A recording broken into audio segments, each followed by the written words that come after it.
All right, go ahead, Kevin. Okay, I'll just read out a short one of the review lessons. The peace of God is shining in me now. I will be still and let the earth be still along with me. And in that stillness, we find the peace of God. It is within my heart, which witnesses to God himself.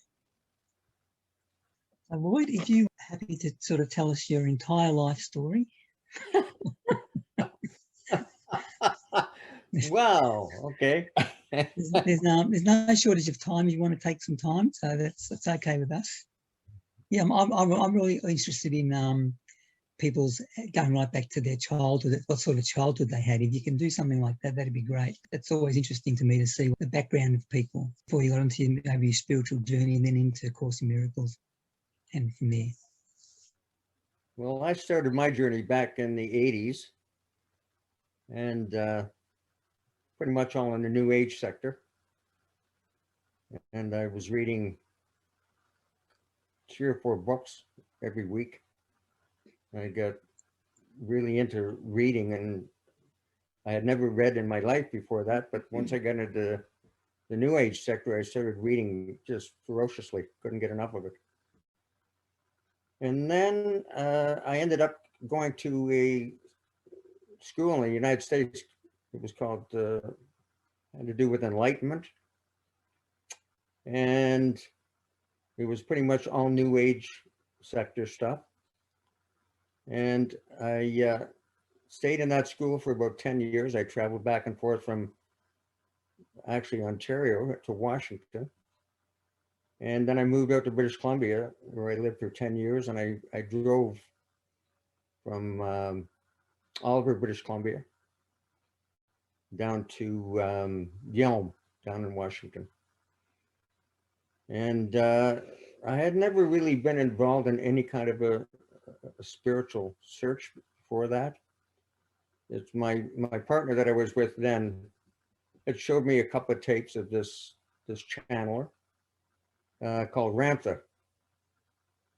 And I wasn't really interested, but I looked at a few of the tapes, and it sort of liked what I heard. And I ended up finally being talked into going down there and joining that school.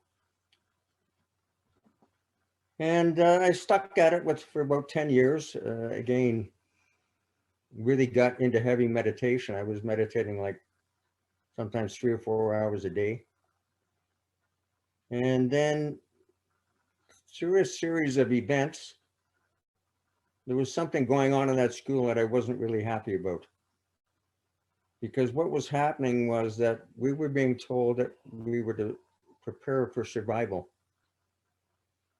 And I ended up moving into the mountains of British Columbia. I had 160 acres there. And I started building what we called underground shelters, and putting food away for like 10 years supply of food in these underground shelters. And I was actually enjoying it, and I thought it was the thing to do at the time. That's what we were being taught at this, supposedly the School of Enlightenment, that we were to prepare for, future events by doing this. So I'm kind of guy that gets right into all those things, and I got into it big time. I built underground shelters for myself and a few other people, and I brought them onto the land that I was on at the time. We had about 5 different families living in a commune there. And then I happened to see a tape from a guy named Drumbell Melchizedek. And he was running something called the Flower of Life workshops at that time. And it was a trigger for me. We all have these triggers in our dream that we can't really put our finger on it, but it's like I had to see this guy. There was something about what he was saying that just opened up my heart. And I didn't care what I had to do to get to see this guy. So what happened was I had to take a 4 or 5 day retreat, actually not far from where I lived in British Columbia, through a facilitator. And it was more about, being love. It wasn't to do with survival, and I was really heavy into survival. And it just, it rocked my boat. And I thought, I have to get to see this guy. I have to talk to this guy. Because, you know, he's sort of saying to me that I don't need to do the survival thing. That this is not, you know, what we're cut out to do. So anyway, I finally made arrangements to see him, and I went down and saw him in Lake Tahoe for a 7-day event down there. And he was a guy that was the first guy I ever saw that really, I could sense an aura around him. And he was just pure love, this guy. And I got talking with him and told him what I was doing in British Columbia. And he said, this is not what you really want to be doing. He said, you know, if you went into one of these underground shelters, and he was into things called dimensional shifts and stuff like that. And he said, if you went in there, you'd never come out anyway. He said, it's sort of crazy to, you know, to go out all that work. And he said, it's really not what you should be doing. He said, you know, you want to get to know God. You don't want to be in a state of survival of the fittest. And it really hit home with me. And after that, I got to know him pretty well and spent that 7 days with him. And then I went back to British Columbia, and I went into one of my underground shelters because there was a woman that lived on the land and she wanted me to build another one for her. And I went in there and I had to cut some holes in one of the, I'll call them UGs, that's what we called them, to make room to build another one. And all the time I'm in there, I'm thinking, well, you know, Zambello told me this is not the thing I should be doing. And it didn't feel right. When I cut that hole in the wall, and I'll tell you, I had built these things under 4 to 5 feet of earth, and they were completely hidden, out of sight, so that if something happened, we could go in there and spend whatever time we had to, and, you know, nobody could find us, which was silly because I had guys working on digging the holes and stuff from the town in the valley below. So if something would have happened, everybody would have known anyway where all this food was. But anyway, I cut this hole in the wall, and this shaft of light came in. And it was like a light bulb moment for me that changed my whole life. This shaft of light, it seemed to hit me just right in the heart. And I looked at it, and it was so dark on these UGs because it was underground, right? And I said, okay, that's it, I'm out of here. And I said to the people in that group, I said, I'm never going back in. And I said, what we should be doing is giving all this food away to people that need it right now. And of course, none of them agreed with me. So we sort of parted company. I stuck around there for a few more months. And the partner I was with, I said, I can't do this any longer. We had spent, I don't know, I'd spent probably over $100,000 on survival of the fittest. And I said, I can't do it any longer. We have to leave this situation. And it was, nobody else wanted to leave. I was the only one. So I decided I have to do it. It doesn't matter if I have to break up my relationship. I had no bills. I owned 160 acres. And I just walked away from it all. And I had really, I don't know, maybe $100 in my pocket. But I had talked to a friend of mine in Toronto who promised me a job if I came back. And it was a good job. And so I drove across Canada. And what happened to me was pretty bizarre, actually. We all know a little bit about the ego. But when I left British Columbia, it was such a change of my direction. I went from survival of the fittest to turning it all around and going into trust. And I didn't know where that was going to take me, but something just told me that I had to do this. I didn't have much money, but I knew inherently that I would be taken care of somehow. And from then on I was, but as I drove across Canada, I was attacked physically and mentally. And this is something that it's very, very difficult to explain. But what I found out when I was going to this school was that this person that was channeling there was totally taken over, mentally, physically. Even the person's eyes actually changed color when they were channeling.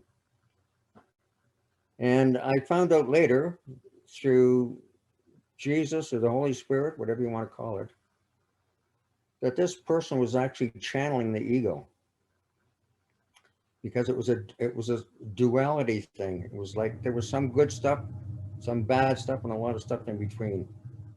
But it was all based on fear. And I can only tell you that when I drove across to come back here to Ontario, that it was a drive from hell, because I was literally taken over, and I was really mentally attacked and physically attacked. And I was in a lot of terror.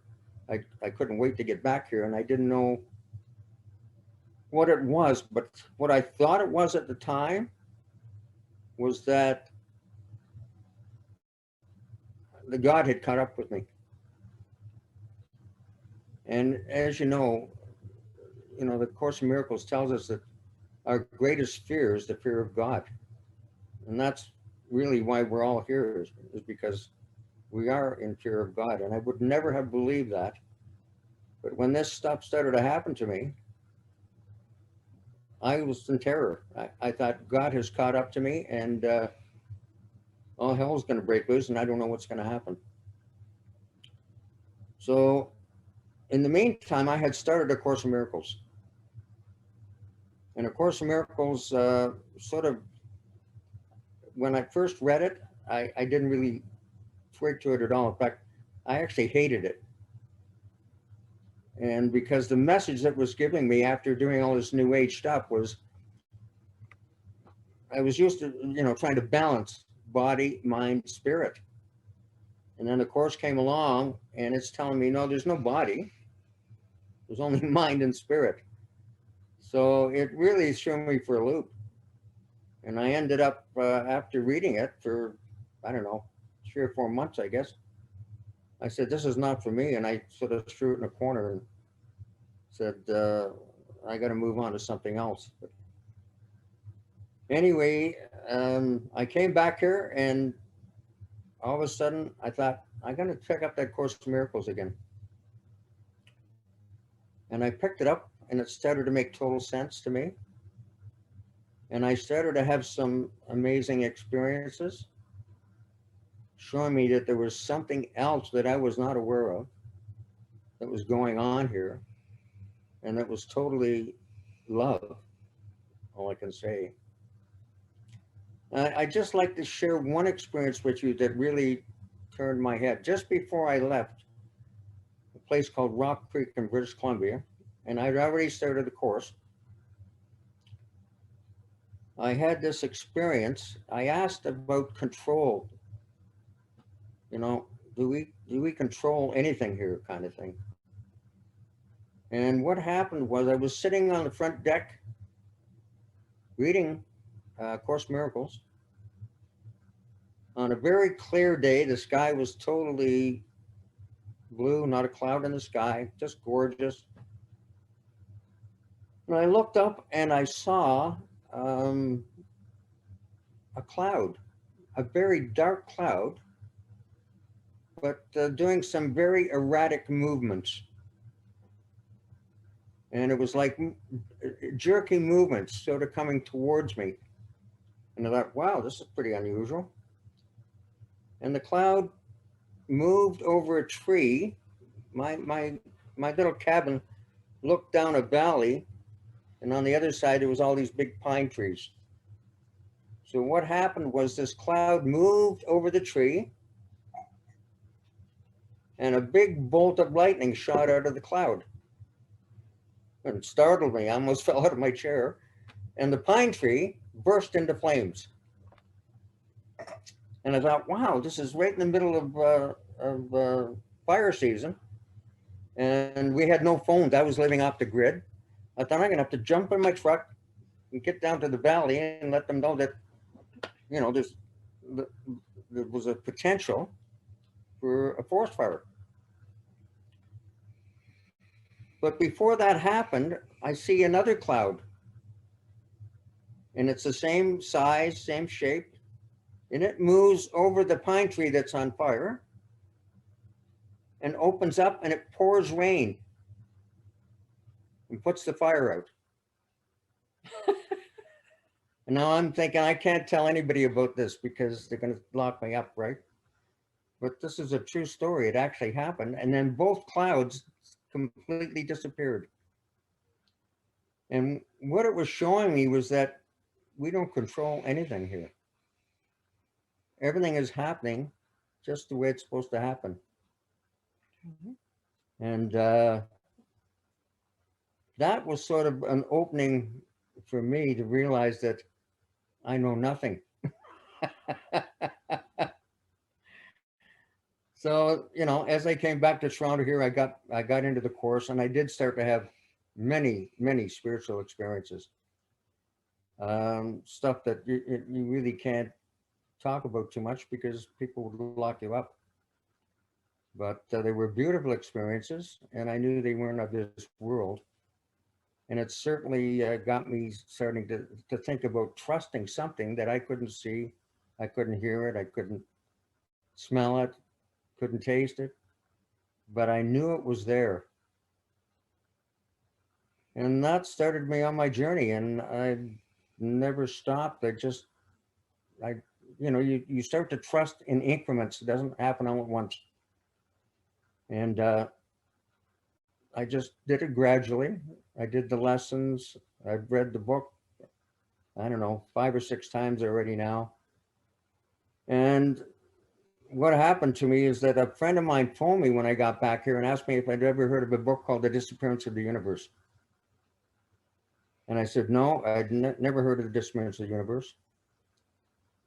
But the person on the other end of the phone said to me, well, you're in the Course in Miracles. I think you're really going to like this book. So I'll send you a copy. So they sent me a copy of The Disappearance of the Universe. And I read that book in 2 days. I could not put it down. I stayed up all night because it was it just hit me so strongly.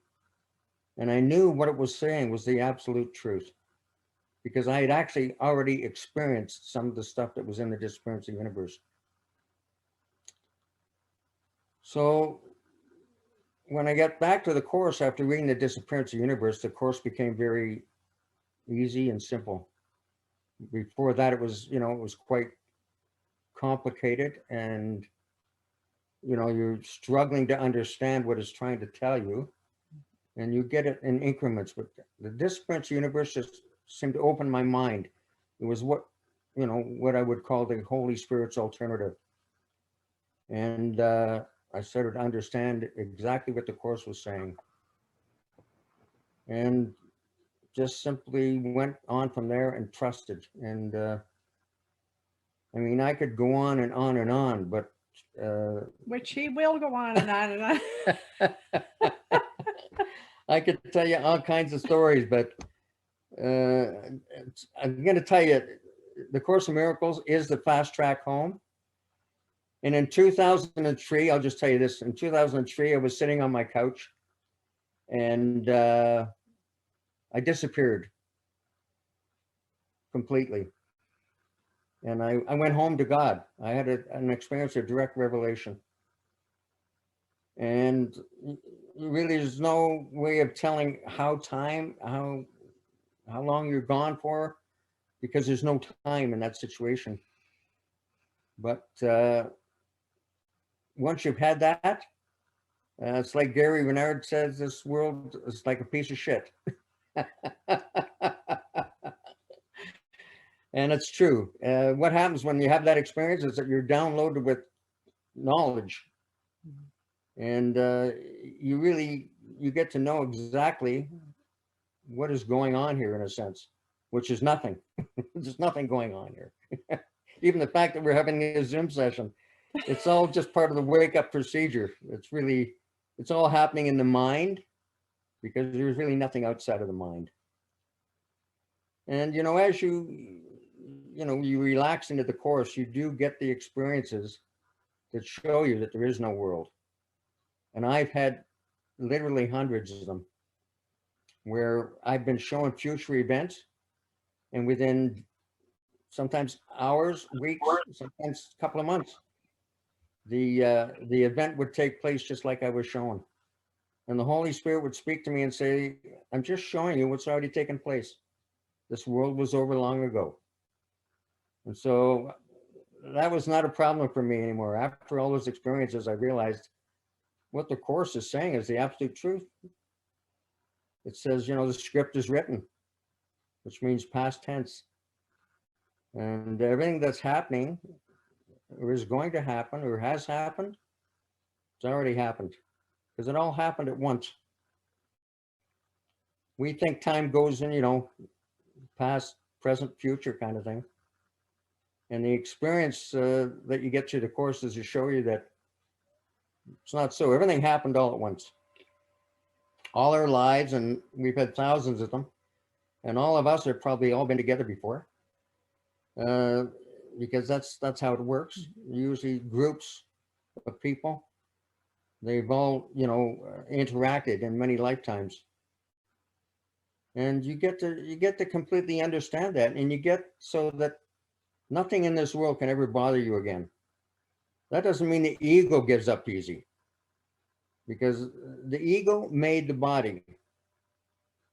And you guys have probably read some of my posts where I quote that, the ego uses the body to conspire against the mind.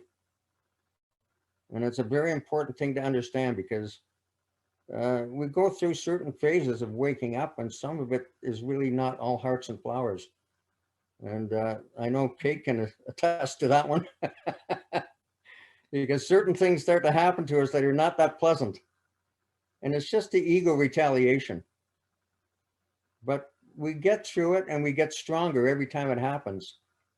And we never know when that's going to end in this journey, because the ego, this is the ego's world. And the ego fights for its life. And sometimes it uses your body to try to convince you that this world is real and that your body is real. But you quit listening to it after a while. Even though it can be unpleasant at times, it's just you sort of disregard it.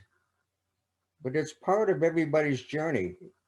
Because once you start trusting in Spirit, or the Holy Spirit, or Jesus, there's really nothing can interfere with that. It's you get a lot of strength. I mean, the Holy Spirit's there with you, even when you're going through things like the dark night of the soul. The Holy Spirit will get you through that, and you just persevere, and life becomes a joy, even regardless of what appears to be happening in the body. You just stay happy, because none of it's real, and what you're experiencing isn't real. So it's a very, very joyous and a very happy surrender. You surrender to love, because that's what we are.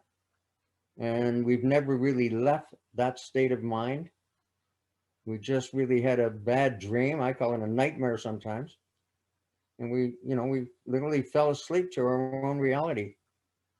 And the ego that made this world and these bodies made us mindless. But we all are in a script that's being played out. And part of it's the ego script, and the other part is the Holy Spirit script. That's the waking up part. And it really literally depends on what voice we're listening to, which gets us out of this mess that we got ourselves into. As the Course says, we're simply doing this unto ourselves. And that's the absolute truth. There is nobody else. There's only the one mind. And when I call it one mind, it's the split mind that's experiencing itself through form and trying to keep us trapped in an illusion. Because this is like the ego's kingdom, and it wants to keep it intact. But we're all now waking up. And when I say all, it's the one split mind. And that one split mind is still part of God. And we're the parts that are waking up in that split mind and bringing it back to wholeness. But it doesn't go without a little fight. Sometimes it can feel like you want to give up, but don't give up. It's all worth it. It's just, it puts you into a state of mind where nothing bothers you in this world. You stay at peace. Even if your body's sick, doesn't matter. Because that's part of the illusion also. There's no difference between a healthy body and a sick body. They're both illusions. It's the mind that's important. It's the mind that's healing. And that's what'll get you home. It's the forgiveness of what never happened. So I don't know if you want to open up this and go for some questions here. Yeah, Because I Lloyd, could go on for 5 hours if you want me to. yeah. Yes, Lloyd, I'll take you up on that. I want 5 hours now. You said that. But Lloyd, after your story about the clouds, I might have to refer to you as Moses from now on. It's like straight out of the Bible, that story. It's a ripper. I was curious about your when you said that back in the earliest in your story about God catching up with you. Could you tell us a little bit about that so I know what to look out for when God catches up to me?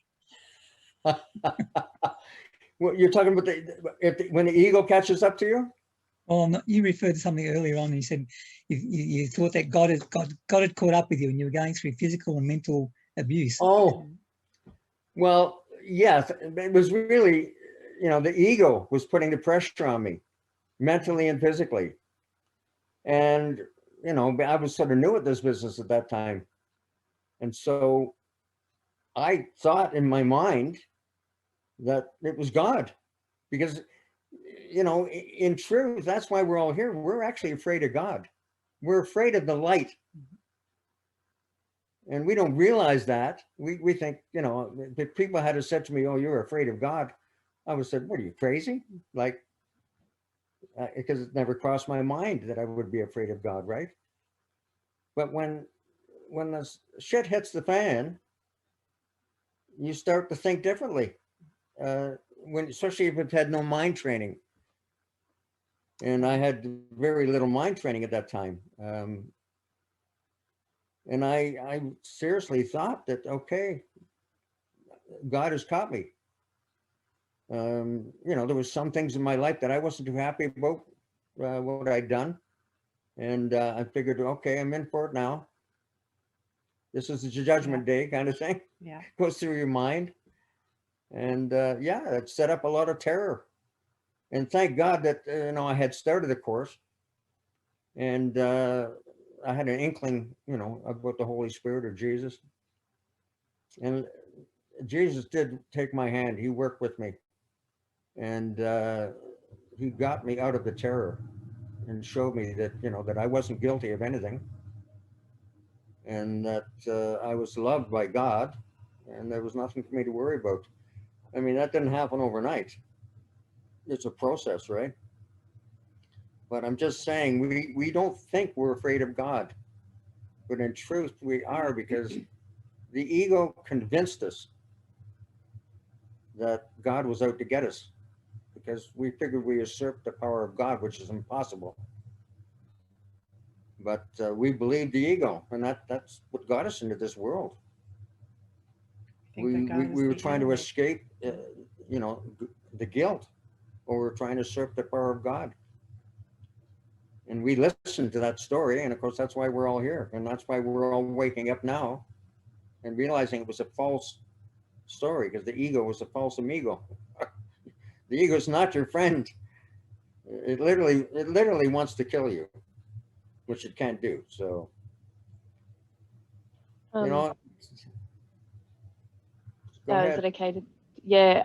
I just got to say thank you, because that you've made sense of my experience. I had a cult-like experience, and it makes me emotional when I got the courage to not leave so much, but break the rules,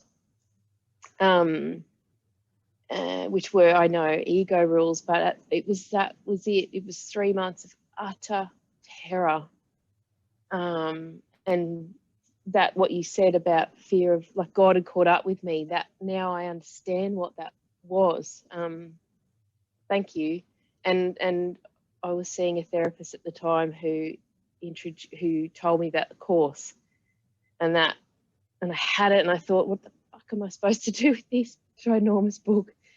And because I was so terrified I couldn't concentrate, to read a page. But the morning I opened it up, I just felt warmth on the back of my neck. It was the first inch of peace I'd felt in, I think, 3 months. And yeah, but yeah, that's exactly it. I thought God had caught up with me, and that was it. I was done for. So thank you for sharing. Beautiful. I had a cult-like experience too.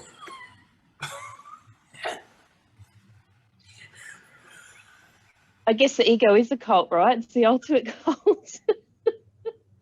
We called it the New Christian Church of Full Endeavor. Yeah. Well, it can be terrifying. And, many people. Especially if you're part of the leadership. It's really terrifying to be in the cult. Excuse me. Yeah. And, right now, there's such a great awakening happening all over the world that, I know Stephanie and I have been working with quite a few people around the world who are going through this terror right now. Because there's a lot of people experiencing it, a lot of course students that are experiencing this terror, and they don't know what to do with it, because it comes out of the blue, right? And even some guys, we have a friend down that's with David Hoffmeister right now, and he's been at it for a long time, and just about a month ago, he started to wake up in the morning with this terror in his mind, and he couldn't understand what was going on, So it's there is a great awakening happening right now. There is a lot of people waking up. And I say people, it's, we're all part of the one mind. So we're really not people. But it takes a while to get to that point where you realize that, this body is not you.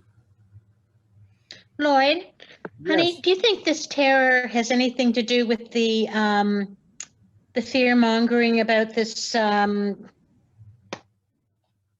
whatever you know what I call it? But do you think that shit show? Thank you. Do you think that people waking up, having this much terror is uncovering inner terror, but it's being brought out by the shit show and what they're being told? It's an ego defensive mechanism. It it wants you to believe in sin, guilt, and fear, because that's what got us here in the first place. And as you awaken, and this happens over a period of time, like it usually doesn't happen right away. It's after you've been doing the course for a number of years that this kind of stuff starts to happen. But it's simply, you have to remember that the ego made this world. This world has nothing to do with God whatsoever.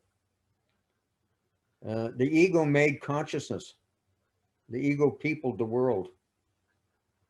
When you have an experience of, say, direct revelation, it takes place outside of consciousness completely. But the terror that comes up is simply it's the ego. you as spirit, the part of you that's pure spirit, it's not experiencing that because it's outside of the dream. It's, the observer, so to speak. But it's the ego, the split part of the mind is going through that terror, and you're experiencing it in the body. It's a very hard thing to explain. And that's why that statement is that the ego uses the body to conspire against the mind is important. Because what happens is that it's the mind that doesn't want to awaken.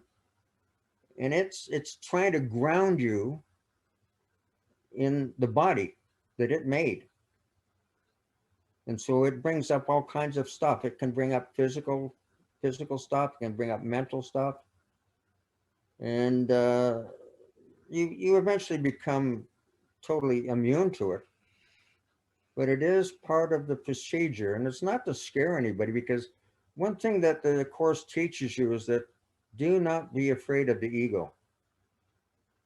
It says, do not stop on the outside ring of fear. Because when you reach that stage in your journey, the Holy Spirit's there to get you through. And, there's the odd person that does turn back, and we've known some. And it's hard to get started again. If you turn back at that point, you may not get started again, say in this particular lifetime. It might take a couple more lifetimes to get back at it again, but there is a turning point where you have to face it. And I've shared a couple of Muji in videos lately where he's been through it. And, he says that, it's coming for you. If you want to awaken from this dream, then it's part of the, it's part of the procedure. He said, everybody that is going to awaken has to go through this. And some people call it dark night of the soul. Stephanie calls it the eye of the needle. There's many names for it. And it's not necessarily over like once. I mean, I've been experiencing this kind of a thing for about 15 years. So it doesn't give up easy, but it becomes nothing after a while. Because you really have to know that this body is not who you are. But the ego wants to convince you that, oh yeah, you think you're not a body? Well, we'll see about that kind of thing. But you do override it, and the Holy Spirit is there to help you. And it doesn't matter what the ego's plan is, the Holy Spirit's plan is much greater. And, the Father wants us to come home, and there's a plan to get us home, and none of us can fail. It's just, there's two scripts going on. There's the script of the ego. There's also the script of the Holy Spirit. Beautiful. And it's like a bunch of DVD tapes. And our awakening tape is already there. It's already made, but we still have to choose it because we are the decision maker. So we have to pull that tape out of the file, and we want to play that tape that wants to get us home. It's choice. It's like the only thing we have in this world is choice. We have the choice to listen to either the ego voice or the voice of the Holy Spirit.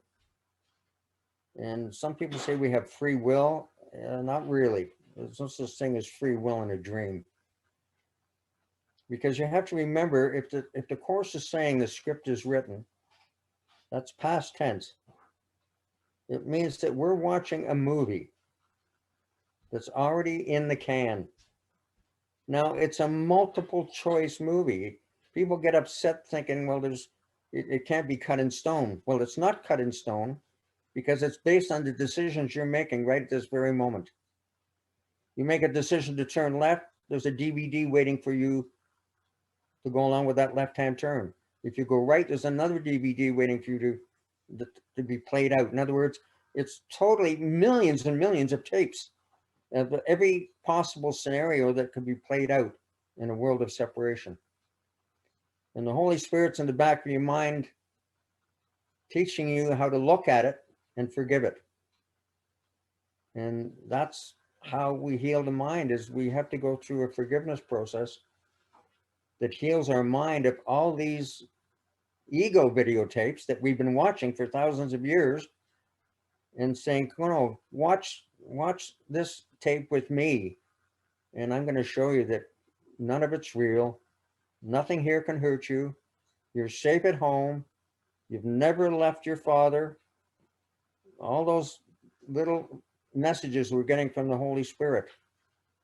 And that's the journey. We either listen to the ego's voice or the Holy Spirit's voice. And eventually we only listen to the Holy Spirit's voice. And that puts you into the real world. And that's what they call the happy dream. You're still in the world, but you know that you're not of it anymore. You're completely free of any kind of thing that you might see on TV, or that's happening out in the world, conspiracies, all of that kind of stuff. You'll just laugh at it because you'll know, boy, this is quite the movie I'm watching. And none of it's true. And you do start to laugh a lot. As the Course says, your eyes become more serene, you smile more, and people will think you're normal, but you're far from normal. You know, you're on your way out of the dream. So it's wonderful. And you meet all kinds of wonderful people on the journey. So Lloyd, can you give us some examples of, like, we talk about forgiveness, what sort of forgiveness lessons that you've come into contact with and how you handled it, what you did? Well, my process for forgiveness, I take responsibility for whatever's showing up in my life. I take responsibility and to the fact that I made it up. And so the procedure I go through is that I just forgive my projection. I forgive myself for projecting it. And then I turn it over to the Holy Spirit. Just a 3-part series for me. And it took me, took me a while to, to catch on to it, but because the forgiveness process is different for everybody, and yet it's the same, but we all do it differently.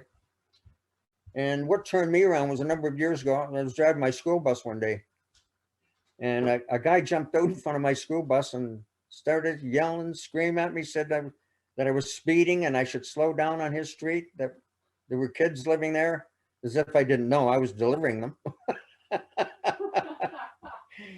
Anyway, and I actually wasn't speeding, but when you drive one of these diesel buses, it can sound pretty, like you are.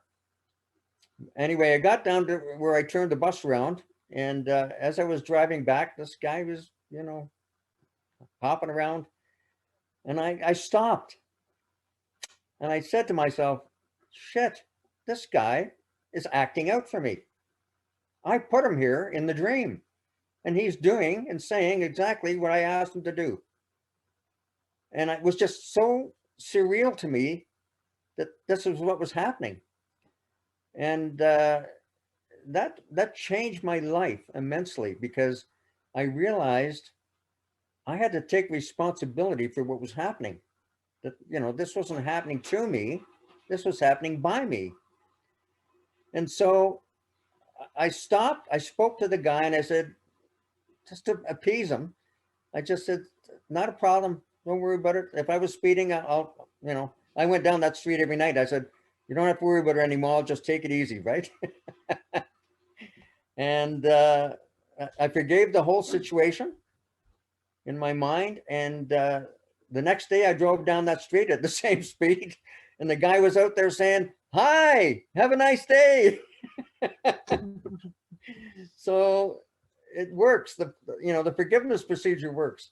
Now, you don't see that result very, right away often. Sometimes you got to forgive 10 times. But generally, that the Holy Spirit removes all that garbage from your mind, and you see things differently. And it's totally taking responsibility for your own script. That's what it amounts to. Nothing is ever being done to you. It's being done by you. Once you really realize that, you can correct it. You can, that's like the Course says, You can't change the world, but you can change your mind and how you see the world. And that's what heals your mind. It's true forgiveness. It's not forgiveness to destroy, where you forgive your brother because he apparently has done something to you. Your brother's never done anything to you because you made him up in the first place. He's there doing exactly what you want him to do. And it's once you get to that point, you're on your way home. It's like you're not going to be around here much longer. You know, this may be your final lifetime, or one more. Who knows? And it's not important at that point, because you've received so many beautiful experiences from Holy Spirit that you're just in joy. You don't care if you got to stick around here for a couple more lifetimes, because you know that you're being of service. That's the way I look at it. When I drive out of here to pick up my school bus in the morning, there's a Kia dealer on the corner, and the whole thing that's lit up in that Kia dealer, there's a big sign there that says service. And I go by there every morning. I say, I'm here. Whatever it takes, I'm here. You know, just use me, kind of thing. And the Holy Spirit uses you. Simple as that. It's just a request. And it makes you very happy. And sometimes you cry a lot. I don't know if you guys have experienced that, but I've gone through the past 5 years where, you know, you drop a dime and I'll cry. But it's tears of joy, because you see things that they were always there. But you see things so lovingly, no matter what appears to be happening in the world, that the tears just flow. And you have this overwhelming feeling of love that comes around. It's just amazing. It's an amazing journey. Regardless of all the pitfalls, it's worth every ounce of your desire. Something David Hoffmeister said the other day about, it was, you know, says on the course something about, it has to be our greatest desire to go home, because it was a desire for something different that got us here. So we have to, you know, I don't know if those are the exact words, but you know what I'm saying. It has to be your number one priority, is to wake up from not in the dream, but to wake up from the dream. And I just share a couple of experiences that I've had with, I prayed one time that I would be able to meet Gary Renard. And I didn't know how that could ever come about, because it just didn't seem totally feasible that I could ever get to meet him on a personal basis. No, I'd gone to a few of his events in Toronto here, but I wanted to spend some time with him on a personal basis. So I prayed about it. And then about a month after, I got a call from a friend of mine in Kentucky, who said, I'm having Gary Renard come down, spend a weekend and do a workshop here, but I want you to come down and help me. And I went, I'll be there.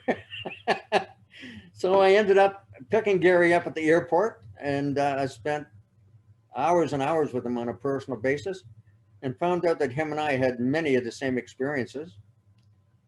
And one thing that happened with Gary and I there, we were having a dinner one night in a restaurant, and he said to me, do you know who Helen Schuckman is in this life? And I went, yeah. And I didn't really know, but I knew, because Spirit had just spoken to me and told me about this girl called Elzana, who I knew very well. We were actually friends. And I said to Gary, yeah, it's Elzana. She's the reincarnation of Helen. And he just about fell off his chair, because at that time, nobody knew that. I mean, he knew it through Art and Persa, but nobody else knew it. But at that moment, it was given to me, and we became quite close at that time, because that's why the Holy Spirit did it. It wanted to give us a little bond. And, you know, we ended up sharing quite a few stories together. But those are the kind of things that happen when you get in touch with Spirit. You get information, just comes through you that you've never known before. And I'll tell you one more story before we break this up, and this is a fascinating story, how I got to meet David Hoffmeister. I was vacationing in Cuba and got up in the morning, and we had this little cottage right on the ocean, right where the sand was actually. And I went out, and there was a guy there, one of the people that worked at the resort, and he had this crab, little wee crab. It was crawling up and down his arm, and we got chatting, and he said, "Here, hold this crab." I said, "Oh, okay." So he puts the crab on me, crab's crawling up and down my arm, right? And we had a little chat, and off we went on our day's adventure. So I'm walking along the beach, and I'm walking into the ocean a little bit. I got bare feet, and all of a sudden I go, "Oh!" And I jump out, and here's a crab that stuck to my toe, grabbed my toe. And so here I am pulling the crab off my toe, and I'm thinking, wow, this guy shows me a crab. Now I'm bit by a crab. What the hell's going on here, right? So I continued on my day. And that night I'm sitting having dinner, and I'm overhearing a conversation at the next table. There's 4 people. They're having crab for dinner. And they're going on and on about this crab. And I'm thinking, what the hell is going on? You know, like, this is the 3rd incident with crabs, right? So I listened to their conversation. I finished my dinner, and I'm walking back on this little stone path to my little cottage. And I get the door, and I hear a little crackling sound. And I look down, and here's this huge sea crab right at my door. Now I'm really like thinking, what the hell is going on here? That, you know, with all these crabs, right? So I shoo the crab away from the door, and I'm trying to steer it across the sand into the ocean, right? It's not having it. It's not having it. It takes this other little path up this stone path, and it's like it wants me to follow it. And so I'm following this crab, and I don't know why. And the crab stops at this big stone, and he couldn't go any further. And there's a sign on there saying Victoria, British Columbia. Now here I am in Cuba, and here's somebody wrote on this stone, Victoria, British Columbia. And I'm thinking to myself, what is going on here? What does this mean? It's because I knew a few people in British Columbia. And so I finished the vacation. And as soon as I got back, I started phoning people in British Columbia saying, "Hey, what's going on? Something happened down there? You know, it's something I should know about?" And they said, "No, everything's fine here. It's all perfect." I'm thinking, well, this is weird, because like, why does this happen to me, right? So I turn on my computer, and I see the first thing that pops up is David Hoffmeister is having an event in Victoria, British Columbia. And I went, okay, I got it. And I didn't even know David. I hadn't got a clue. I had never met David. I'd never read any of his stuff. And yet I knew inherently that the Holy Spirit had gone to all that trouble to get me to pay attention, so that when I turned my computer on, that I knew that I was supposed to go and see David. And that day I picked up the phone and I booked the event to spend the 3 days with him in Victoria. And I got a bed and breakfast. And here's another little part of the story, how the Holy Spirit works. I got there at the bed and breakfast, and the lady says to me, "We just booked a vacation in Cuba, and we're giving you the whole house to yourself. Here's the keys." So it's amazing, you know, to the extent that the Holy Spirit will get you to pay attention to something, and how when you pay attention, you know, how things work out. And to this day, David and I are very good friends. I mean, he's phoned us a couple of times, and Stephanie and I have been in bed, and we're sitting there talking to David. So it's like, he's a great teacher. I've read most of Ken's books, by the way. I love Ken. And in fact, I'm reading The Vast Illusion right now. And he's, for me, I mean, I talk about Gary and I talk about David, but seriously, for me, Ken is still the greatest teacher of a course ever. And there's a guy that really, lived and breathed the course, most of his life.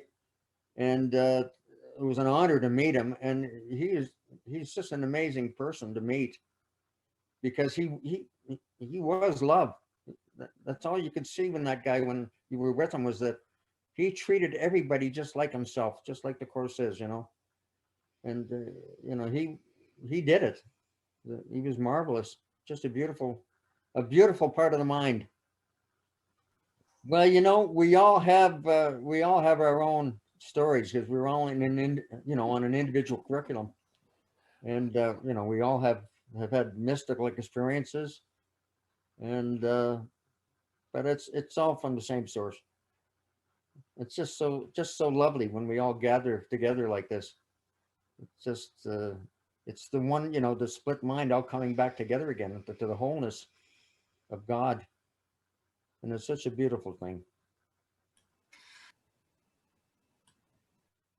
Yeah, we all have our own particular forgiveness lessons, and I think as long as we're in the body, we'll always have them. Did anyone else have any stuff, Sarah? I'm not sure what your time constraints are, but I would love to hear you talked about, I don't know what word you use, but overcoming the body and about your journey with that. I'd love if you could talk to me about so if I'm really conscious of a lot of my projection is onto the body at the moment, quite intensely. wondering if you could talk about your experience and what you did to help forgive that dream.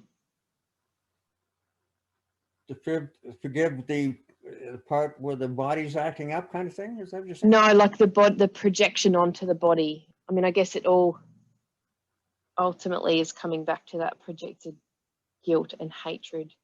But I don't know if there's any stories you might have or what your experience was in terms of undoing that or releasing that.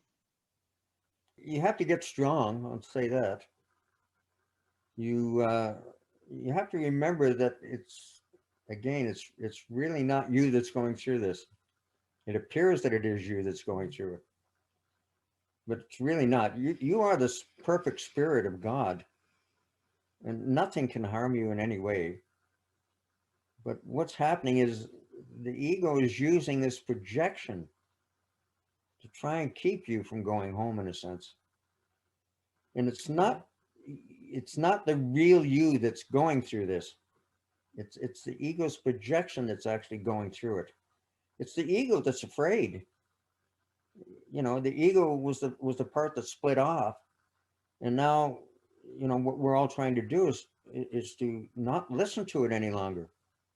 We're listening to the right part of our mind, and the ego just goes a little ballistic at times, saying, "No, I want to get you back," kind of thing. I want to hold you back, but it can't. You develop a certain immunity to it after a while, and it gets easier. It's just you never know when it's gonna end, and you don't need to worry about that because there is an ending.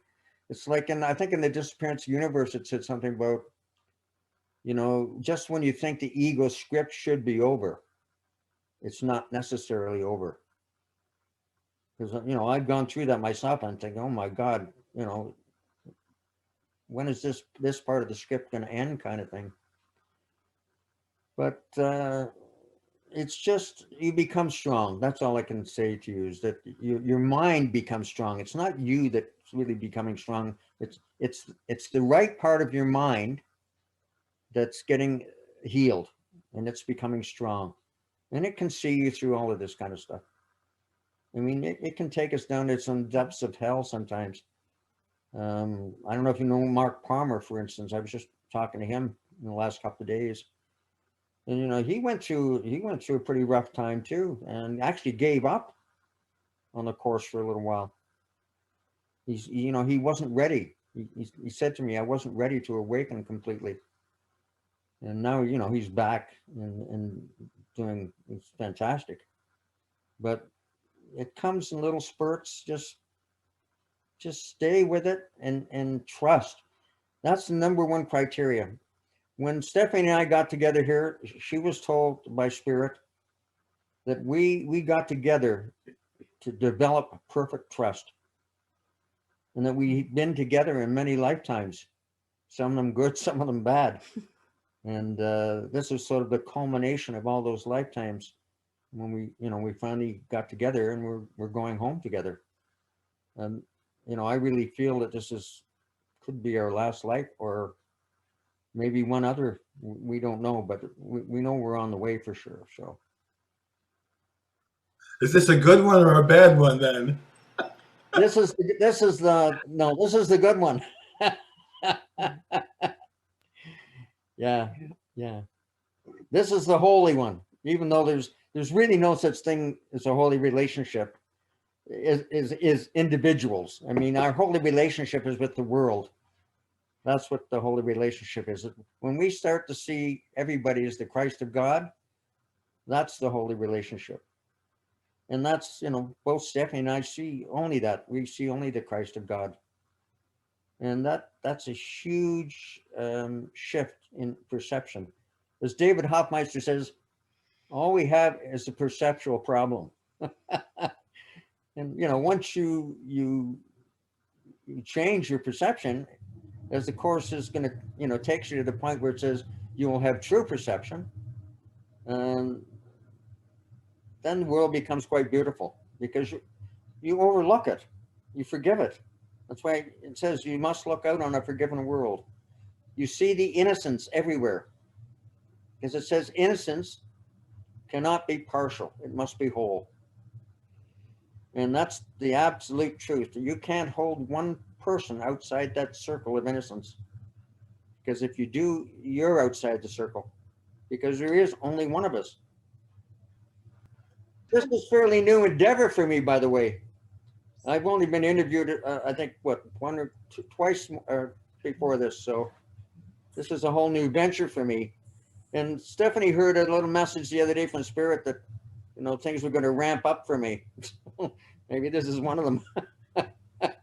We seem to have been a starting point for a few people, and they've all come on and said, oh, we're still a bit shy about speaking publicly. And then Kevin said one thing and they've spoken for about an hour and a half without stopping. So they got over that very quickly. That's right. Go ahead, Irina. Irina, go ahead. Del, you had a question. Okay, my question is about meditation. You said that when you were in that New Age group, you meditated for 2-3 hours. But Yes. after that, you mentioned that, when you had that terror experience, that your mind was not trained enough or something like that. So do you think that just pure meditation or meditation under a wrong teacher with wrong ideas is not really training your mind in the right way or in the right direction? Well, I can only tell you about my own experience. Right. I mean, I loved meditating.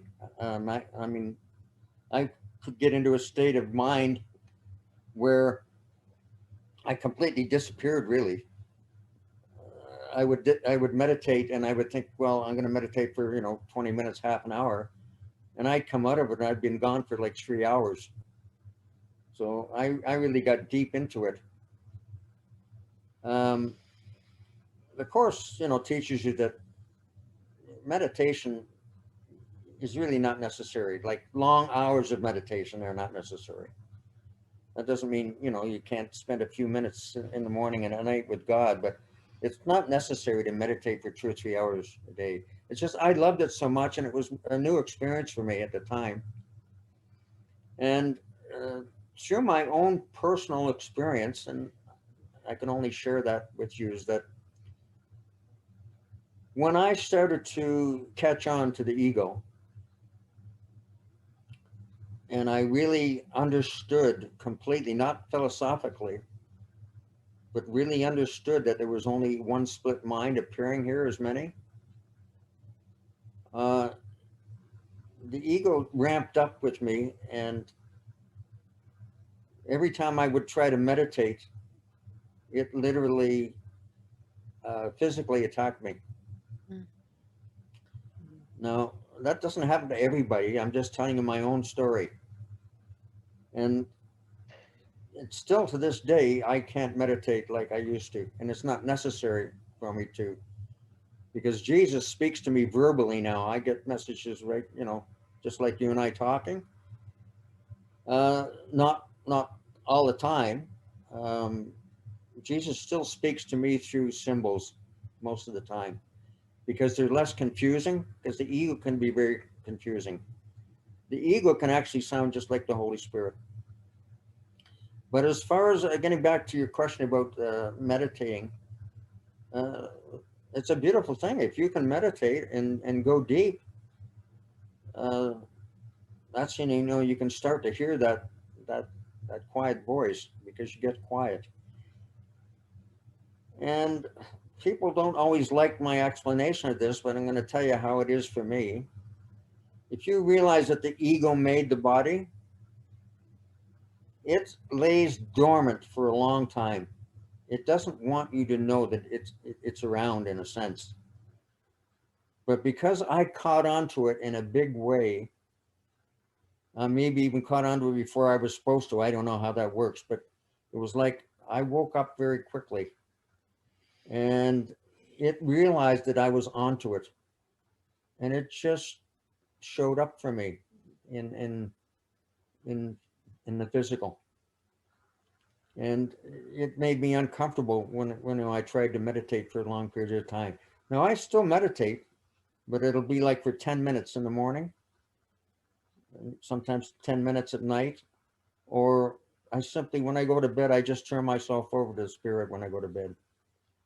And I never fail to do that. And I never fail to create my day when I wake up in the morning, before I even put my feet on the floor. I use those rules for decision, like Kate always talks about. That's just the way to start your day. You know, you create your day before you get out of bed in the morning, and you know, you want peace. That's the only thing that we're gonna shoot for here is peace of mind. It's not even about becoming enlightened or any of that stuff. It's peace. That's the number one criteria that everybody needs to really, that's their purpose. Because if you have peace, you've got it all. Nothing in the world can affect you if your mind's at peace. And enlightenment, that's you know, that's something that we're all going to attain. And I think we all attain it in different little segments. I think once you get to the point where you realize that none of the world is real, and you're seeing the Christ in everybody, you're on the road. You're on the road to enlightenment. I mean, it doesn't mean to say that, you know, somebody could drive a nail through your wrist and you wouldn't feel it. But that's not really necessary either. I mean, Jesus accomplished that, but whether we'll accomplish that or not, it is not necessary. I can say this, that I do not experience pain like I used to. It's like, it's about maybe half of what I used to experience. So you can tell that your mind is being healed when things like that happen. It's like things happen when you should feel pain, and it doesn't happen. And you sort of shake your head and think, wow, that should have hurt. But it didn't. Like, I've been stung by a bee a couple of times. And normally, I remember years ago, of course, you know, I go ballistic. Now it's like somebody just stuck a little pin in me and it's done. It's like I don't hardly feel it at all. So, you know, as your mind is healed, that's part of the benefits for sure, is that you don't experience pain in the same way that you used to. And so that's definitely a nice benefit to have. Yeah. I don't know if that helped you or answered your question, but Lisa'd like to ask a question. Yes. Hi, guys. I just want to say to the audience, I'm 4.5 years student of the course, got initiated properly because I've had the book for years, couldn't understand it, followed different people I knew they didn't know what the hell they were talking about, dropped it, blah, blah, blah, until I was introduced properly by Jimmy in Mexico, Jimmy Twyman, and I was 4 blocks away from his establishment and went there. And the first day I sat there and I listened to him, I thought, I don't know what the hell he's talking about. And I knew it was the truth, and walked down the second day and sat there and walked up to him and I said, Jimmy, I don't know what the fuck you're talking about. I said, I don't believe in wasting anybody's time. And he took my hand and he put me into a wonderful, wonderful man, and he mentored me for the whole season there.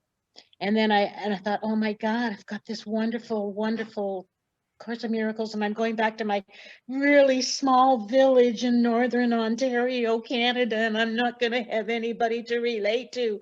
Holy Spirit, if you want me to have this course, you have to give me someone, mighty companion.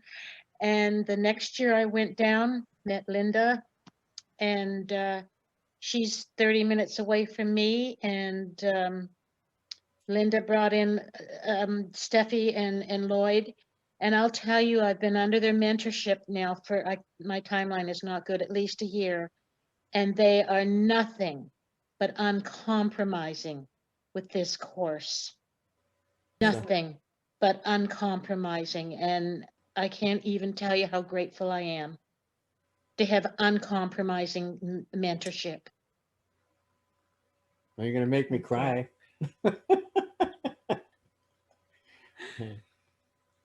Thank you. Thank you. I just want to share when Stephanie and I got together, it was like, you know, my trust was like, I'd say 99.9%, right? But there was a certain part of me that still didn't really want to let go of finances, kind of thing. And I was sort of stuck there, you know. And then Stephanie came into my life and told me, you know, how much she trusted in you know, talking to her. And we were conversing back and forth on Facebook and that. And I could really see that, you know, she was totally trusting. And she was the one that really got me to throw the towel in. I said, okay, fuck it. I'm in all the way. Here's my money. Take me. And I tell you, I've never looked back since then. It's like you have to go in 100%. And then your life really changes. You know, you can do it gradually. It doesn't have to be all at once, but you do have to get to the point where you say, that's it, I'm in 100%. And that's when you really see some amazing things happening in your life, because the guidance is there for you. Sure, the script is written, but again, there's also a Holy Spirit script. And when you trust 100%, that's where you go. You go to that Holy Spirit script, and your life becomes quite magical in a sense. And you don't have to settle for less, because you're worthy. You're worthy of the best. And I've always, since then, I've always been guided to the best. And it's amazing, you know, some of the things that happen to you. We have this beautiful motorhome, and that motorhome probably was $350,000 in 1995. And I was led to that motorhome, and that motorhome only had like 46 hours on it, which is nothing. And I got that motorhome for $20,000. So those are the kind of things that happen. You know, it's quite amazing. Robin, you had a question? Yeah. Well, I don't know if it was a question, but I'm got a bit emotional. But just when you're saying, you know, that you've got to be 100% committed, you know, I feel as if I don't know how many times I've said that. Okay, this is it. You know, I'm all in. I'm committing and I want to trust and, you know, and then something, I don't know, it's like, oh my God, I'm back here again and I'm not trusting and a lot of what you said, Lloyd, it's been just wonderful to listen to you too, by the way. And a lot of what you've said, I've heard from Kate over and over, you know, so it's really beautiful. I resonate with it. And, you know, the taking responsibility for whatever is showing up. I understand that. And, you know, but I understand it, but I don't understand it, you know.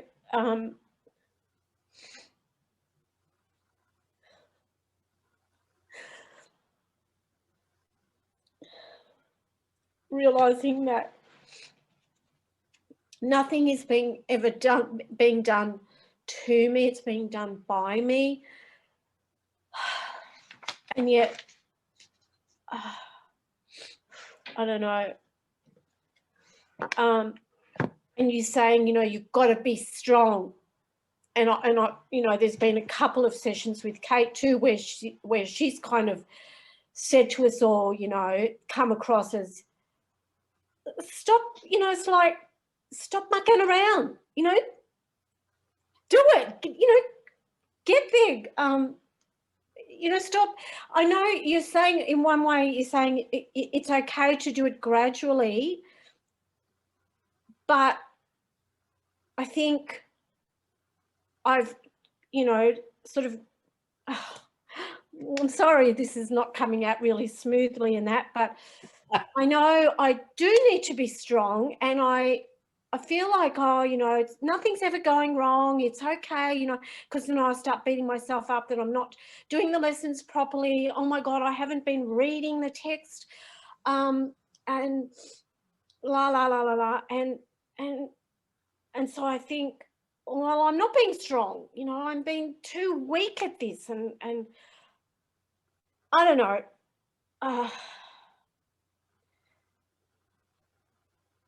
I don't know, but anyway, I am so grateful to be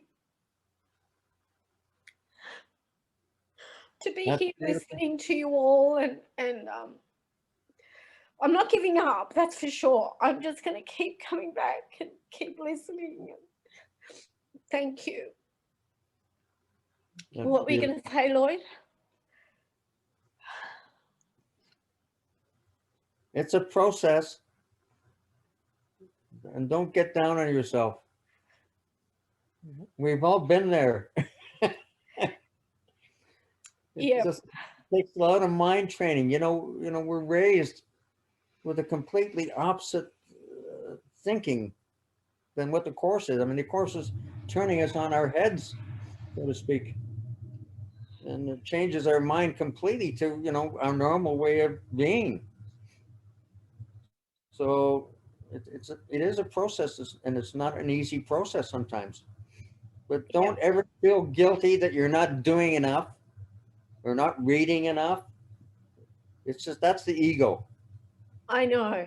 The ego says, oh no, maybe in a couple of years you'll wake up. Yeah. You know, but don't listen to it.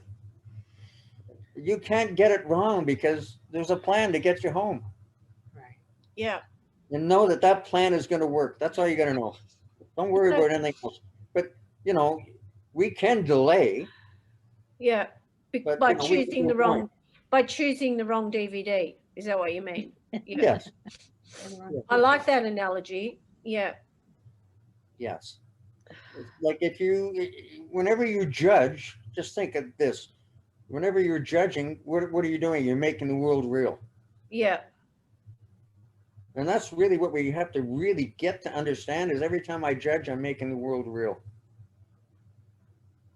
And it's not. So it's what it's doing is locking you into the dream again. Now you can get right out of it in the next moment. but that's what I'm saying. It's a process. You have to choose the Holy Spirit's DVDs over the ego's DVDs.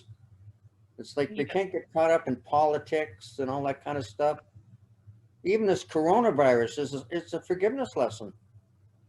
I mean, did God create the coronavirus? You go to lesson 14 in A Course in Miracles. God did not create a meaningless world. Right. And you know, you answer those questions. It says, just fill in the blank kind of thing. Did God cause this plane crash? Did God cause this flu? Did God cause this coronavirus? And of course, the answer is no. So it can't be real. You know, I go back to that lesson a lot. Like whenever you think you're going to be affected by something, just fill in that blank. Did God create this? Then it's not true. Because don't forget, nothing we see with eyes that we're made not to see is true. But another thing, you have to be gentle with yourself. You have to know that you're going to get it. It's a done deal. Yeah. And that you're loved. That's the one thing I keep telling everybody. If you realized how much you were loved, you wouldn't hesitate to do this course exactly like it's asking you to. Don't delay at all. Just keep doing those forgiveness lessons, because home is a beautiful place. I love your the bus analogy too, you know, like how you still drove down the street the same. Well, no, first of all, when you stopped and had that chat with him and listened to him complain about you speeding, whatever, right then and there, you could have chosen this ego DVD that went, listen, fella, you know, I know I'm not speeding, and you know, blah, blah, blah, blah. Whereas you didn't, did you? You chose the Holy Spirit part of the script and just appeased him, and you know, and then it's like it all just went away. So it was healed. It was healed. So when that okay, so that because like you were saying, that was your projection. So when we come across things like this, that's because we've got something we need to forgive. Is that right? So Whenever there's conflict. Yeah, okay. And it's like, you know, whenever there's any sort of upset at all, it means it's something for me to look at. Right. With the Holy Spirit to hand over. So I just want to say something to clarify, because I've heard it twice tonight. Correct me, I can't articulate it properly, but it's not coming at me, it's coming from me, and it's coming, it's my interpretation, please correct me if I'm wrong, it's coming for me to heal. Yeah. Because I've only heard the 2 steps tonight. But to add the 3rd one, it's coming for me to heal. Yeah, yeah. Just like Lloyd did with the bus. Yeah. It came at him, yes.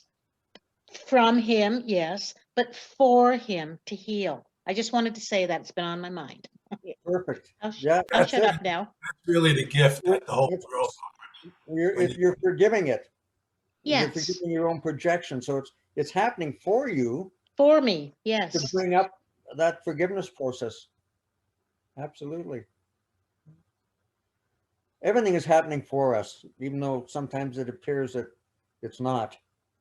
But everything is really happening for us. I mean, the ego script, the Holy Spirit takes the ego script and turns it around and lets it see it differently, gives us a different view of that script so that we can forgive it. So everything is really happening for us, regardless of what appears to be happening in the dream. It's all happening to heal our mind.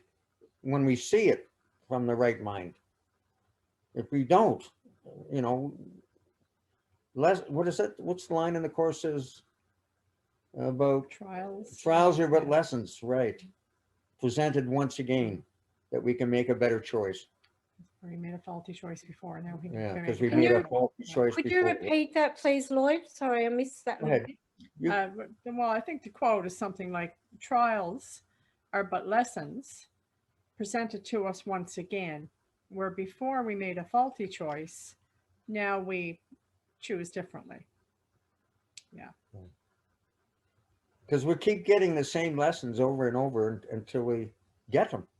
And like they're not exactly the same lessons, but they are. Right. They just come in different forms. But Oh yeah, that is blatantly obvious to me. yeah, perfect. Yeah. And you know, they also purify our desire for peace.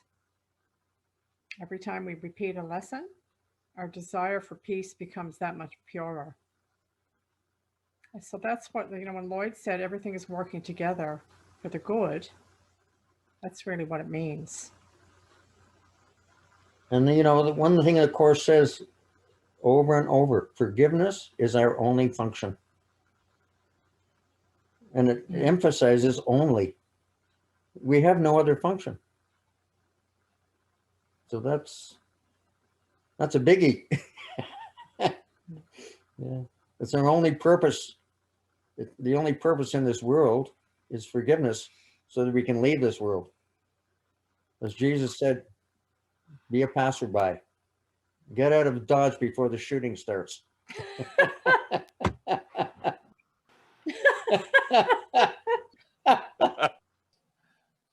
Did anyone else have any questions or want to say something to Lloyd and Stephanie? Yeah, I'd just like to say thanks, Lloyd, for coming on. It's been great. Yeah, I want to thank Lloyd too. You know, the stuff that you write on Facebook is right on. And there's a lot of stuff that's not so right on. So I've read this stuff and it's right That's on. okay. So, you must have a perceptual problem. Nice to meet you. It's been terrific, guys. Really, it's wonderful. Beautiful. Love you. Yeah. Absolutely And, beautiful. Can I just say before we go to, I'm never one to miss an opportunity, and I was sort of trying to get in there to ask Stephanie if she wants to be a guest, and then my friend Marino sent me a message asking, and Kate come on and said about asking, and Annie asked you, so it's like that crab story of yours. It's like we weren't getting away from this one. That sounds good to me. Yeah.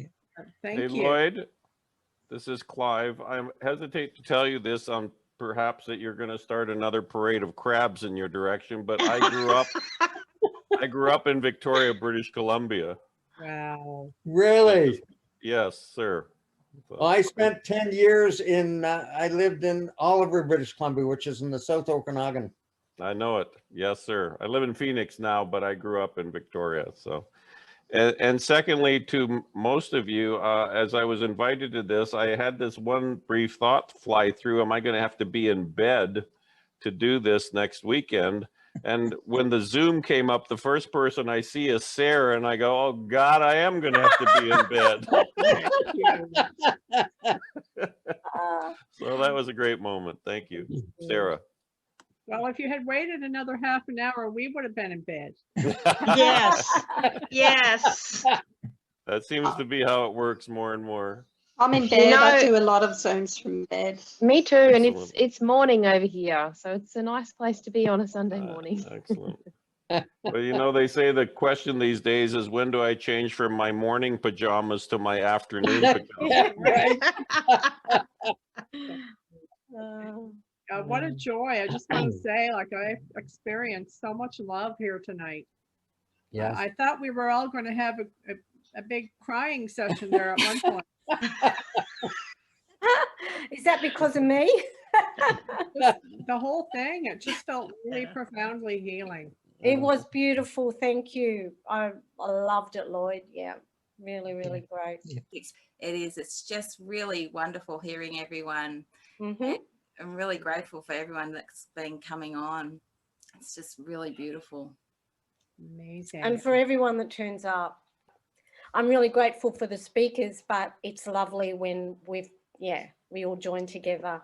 Yeah, absolutely. It is. And that's, you know, it's one of the benefits this coronavirus has brought Zoom on big time, like, Right. and people are getting together all over the world. So Yes.